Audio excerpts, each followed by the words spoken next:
આજે કચ્છના મારાઓ ખેંગારજી દ્વારા 477 વર્ષ પહેલાં જે કચ્છ ભૂમિમાં એક સ્થળ નક્કી કરવામાં આવ્યું અને પવિત્ર ભૂમિ ઉપર એટલે ભુજ, અને ભુજમાં જે ખીલી ખોદવામાં આવી એટલે પાયો ખોદવામાં આવ્યો. એ પાયાની પરંપરા આજે 477 વર્ષથી આ પરંપરા હાલી આવે છે અને અહીંયા પૂજા અર્ચના થાય છે. ખાસ કરીને રાજાશાહી હતી ત્યારે રાજવી પરિવાર દ્વારા પૂજા અર્ચના કરવામાં આવતી અને હાલમાં લોકશાહી છે ત્યારે પણ આ પરંપરા નિભાવવામાં આવે છે. રાજ પરિવાર અને લોકશાહીના પ્રતિનિધિ દ્વારા આ પૂજા અર્ચના કરવામાં આવે છે. એને ખીલી પૂજન કહેવામાં આવે છે.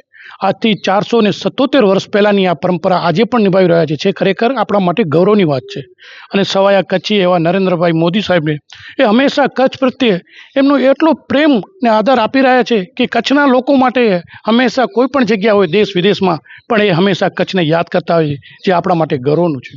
ખાસ કરીને કચ્છના અને અમારા ને આપ સૌના અંતિમ મહારાવ શ્રી પ્રાગમલજી ત્રીજાને કચ્છ પ્રત્યે અનહદ પ્રેમ અને કચ્છના લોકો માટે અને ખાસ એમને એક કચ્છી ભાષા બોલે એટલે એમને બહુ આનંદ થાય એવા અંતિમ મહારાવ શ્રી પ્રાગમલજી ત્રીજા આ કચ્છ માટે કચ્છ રાજ્ય કરવા માટે ઘણા પ્રયત્નો કર્યા.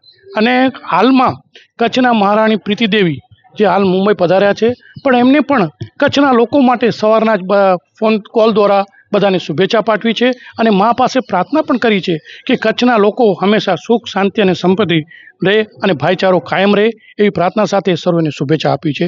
અને આપના માધ્યમ દ્વારા હું પણ આપ સૌને કચ્છવાસીઓને અને ભુજના ખાસ લોકોને શુભેચ્છા આપું છું. આભાર.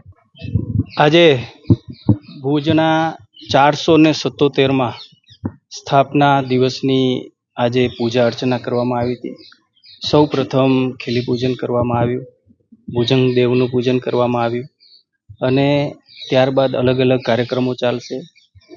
આ પ્રસંગે રાજવી પરિવારના મોભીશ્રીઓ ઉપસ્થિત રહ્યા હતા.